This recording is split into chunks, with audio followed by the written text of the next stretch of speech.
The keys to being successful online are very, very simple. Actually, there are 2 commandments I have on how to be successful online. The first commandment is thou shalt not fuck around. The second commandment is thou shalt not be a pussy. And I'll explain. And really, I think if you obey these 2 commandments, then you'll be fine. So we'll start with thou shalt not fuck around. Most people spend a lot of time reading forums, buying products and never doing anything. They're fucking around, I'll survey customers in my business. I've surveyed customers in clients' business that are in the same industry, and we'll say, well, how many of you have a website now? And 70% of them say, I have no website, I have no business, I have no product, even though they've bought everything. All right, well, clearly they're fucking around because it says so right in every single thing they bought. Here's how you get a website. And furthermore, if you want to know how to build a website, go to YouTube. So I think that people fuck around because there's no sense of urgency. So I say, well, listen, I want you to imagine this. Imagine that Osama bin Laden had a machine gun pointed at your family, and he said, you got 24 hours to build a website that can collect an email address, or I'm pulling the fucking trigger. I know they would figure out how to build a website, and they wouldn't go to a forum saying, now, which course should I buy that shows me how to build a website? Is this guy a scam? What kind of website should they build? They go to YouTube or something, type in how to build a website, pick one from one of the 30-something thousand freely available tutorials, and build the damn site. And when the site didn't come out perfect, they go back to it and they'd build, let's say the table wasn't looking right or the font wasn't right. They go back to YouTube or Google and say how to make font look right. And then, by 20 hours, they'd have the damn thing up and they'd say, okay, Osama, I got the website. And we go, okay, good, thank you, see you later. And that'd be the problem solved. So they're just fucking around. If you don't fuck around, you'll be successful. Get to work. The second of the commandments is thou shalt not be a pussy is this. They say, well, what if it doesn't work, I'm perfectly willing to go into enormous debt to attend seminar after seminar after seminar and to buy product after product after product and get all of this education, but I'm terrified to spend $100 on a Google AdWords campaign to try to launch a product off the ground, to try to test a market and everything. They're just being pussies. They're afraid of that failure. So if you can accept the truth that you're going to fail about 98% of the time, but the 2% of the time that you don't fail, you're probably going to hit these massive oil wells that can reward you for the rest of your life, you'll be okay. But if you're just going to be a little pussy about everything and not get to work and not get started and get that temporary crack cocaine high from buying the product that makes you feel like you're doing something, and then that wears off and you buy the next thing. If you're going to do that instead of actually getting to work and doing something, then you're screwed. So the secret to internet success is get to work, don't fuck around, don't be a pussy. And when you get knocked down, get back up, because you're going to get knocked down, period. It's like talking to a guy who's going to be a boxer. Now listen, with the guy's like, oh, I want to be a champion boxer. I'm not going to get hit, am I? Oh, no, dude, you're going to be fine. You're not going to get hit. The guy gets hit one time. I don't want to be a boxer anymore. Of course, he's never going to make it as a boxer. He's got to know, you're going to get the shit beat out of you, a lot. And then sometimes you're going to win, and when you win, you get to be on TV. It's going to be great. Nike's going to call you, and you can have a boxing shoe or something. Maybe Kern will do the ad campaign for you and tell America that they'll be beautiful if they wear your boxing shoe. It'll sell millions. You're going to be fine, but you're going to get your ass beat a lot. That's the trick to it all.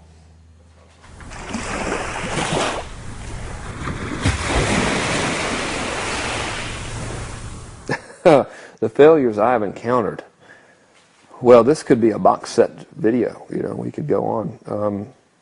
Well, every business I had before getting online and several online ventures, I ran straight into the ground. So I've never had a job more than 6 months.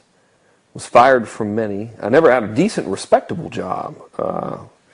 The closest thing to a respectable job I got where I was a manager at a car lot.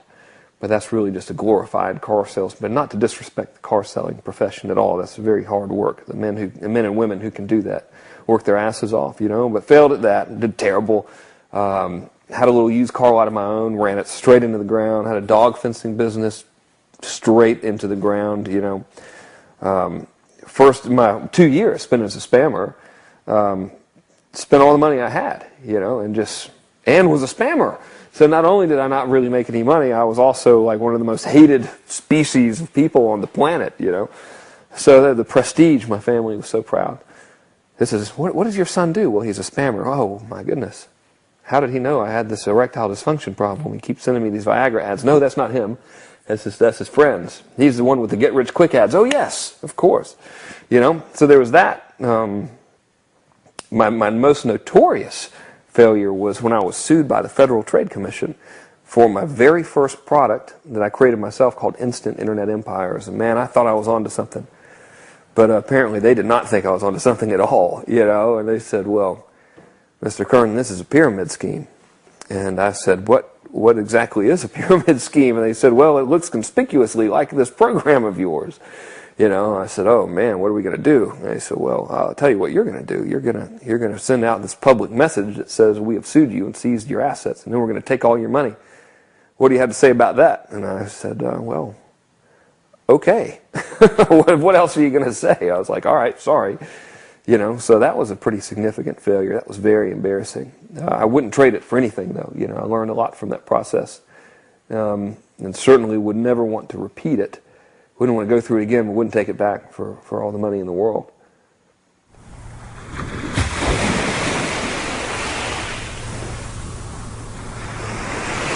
So the biggest reason people fail online is twofold. One, the insidious killer of them all is they don't get started or they don't get back up.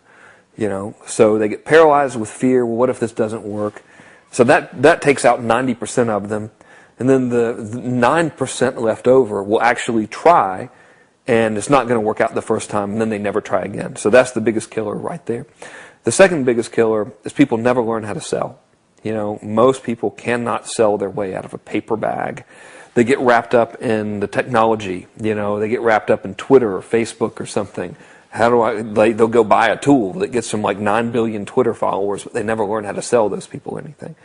So I'd rather be able to sell, 10 guys something than get, 10,000 followers on Twitter or have the flashiest video player or something. If you learn how to sell, you give me a notepad and a pencil, and I'll write a damn sales letter and hand it out on the street corner, and I'll have $10,000 by tomorrow. Maybe more. Shit, take that away. Give me a telephone. Take the telephone away. Give me some shoes and drop me off in a neighborhood and give me anything to sell. And God damn it, I will sell it.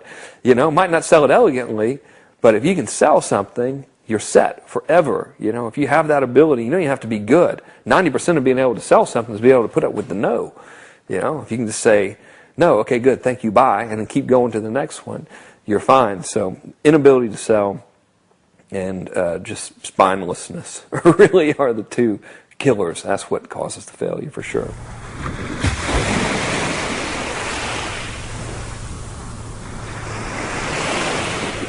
My cousin was like a little brother to me, and he was working as a commercial realtor, and he had finally had enough. I'd been after him. We both lived in Macon, Georgia, and I didn't have anyone to hang out with. Because I'm in my little office all day doing internet work, and I didn't really have to work all the time. And sometimes I wanted to screw off, and everyone else had a job, and I was kind of, I was fucked. So I was like, look, man, you got to get into this. You got to do this internet thing. Just try it out. And he's, no, I'm going to be a respectable person. And I was like, first of all, you're never going to be a respectable person because you're not one. Neither am I. We're not going to fool anybody. You might as well embrace it. So finally, he had had enough, and he said, all right, show me what you do. So he came to my office. I'll never forget this, man. And he was like, well, what do? I got this product idea. How do I market it? And I said, well, first of all, you're going about it backwards. It never, ever starts with the product. It always starts with the market.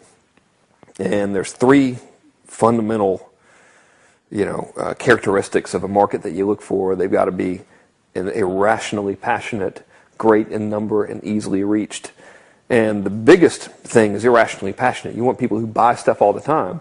And I used to have this long, drawn-out process on how to find them, and he really helped me shorten that. So he figured out how to reverse engineer, how to find a market. And it's simple. There's a website called ClickBank that everybody watching this probably knows about.